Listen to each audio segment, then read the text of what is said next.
The war of every man against every man. Am I shooting fish in a barrel? Sure, you could work up an even starker contrast between Park Avenue and the South Bronx. But that would mean only that the United States and the Philippines share a problem, not that extremes of wealth and poverty are no problem at all.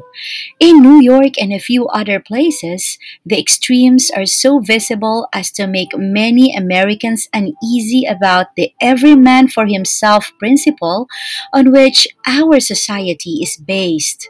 But while the South Bronx is an American problem, few people would think of it as typical of America. In the Philippines, the contrasting extremes are, and have been, the norm. What has created a society in which people feel fortunate to live in a garbage dump because the money is so good? Where some people's shoe flies away from others for 300 pesos or $15 a month? It can't be any inherent defect in the people. Outside this culture, they thrive. Filipino immigrants to the United States are more successful than immigrants from many other countries.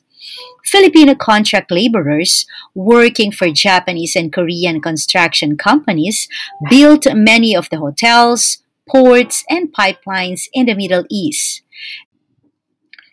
These are the same people who shined under the Japanese managers, Blas Ople, a veteran politician, told me. But when they work for Filipino contractors, the schedule lags. It seems unlikely that the problem is capitalism itself, even though Philippine Marxists argue endlessly that it grinds up the poor to feed the rich. If capitalism were the cause of Philippine underdevelopment, why would its record be so different everywhere else in the region? In Japan, Korea, Singapore, and elsewhere Asian style, capitalism has not only led to trade surpluses, but also created Asia's first real middle class. Chinese economists can call what they're doing capitalism, but they can go on for hours about how market reforms will lead to a better life for most people. If the problem in the Philippines does not lie in the people themselves, or it would seem in their choice between capitalism and socialism, what is the problem? I think it is cultural, and that it should be thought of as a failure of nationalism. It may seem perverse to wish for more nationalism in any part of the third world. Americans have come to identify the term with the tiny country existence of the United Nations. Nationalism can, of course, be divisive when it sets people of one country against another. But its absence can be even worse if that leaves people in the grip of loyalties that are even narrower and more fragmented. When a country with extreme geographic, tribal, and social class differences, like the Philippines, has only a weak offsetting sense of national unity, its public life thus become the war of every man against every man. Filipinos pride themselves on their lifelong loyalty to family, schoolmates, compadres, members of the same tribe, residents of the same barangay. The mutual tenderness among the people of Smoky Mountain is enough to break your heart. But when observing Filipino friendships, I thought often of the mafia families portrayed in The Godfather. Total devotion to those within the circle, total war on those outside. Because the boundaries of decedent treatment are limited to the family or tribe. They exclude at least 90% of the people in the country.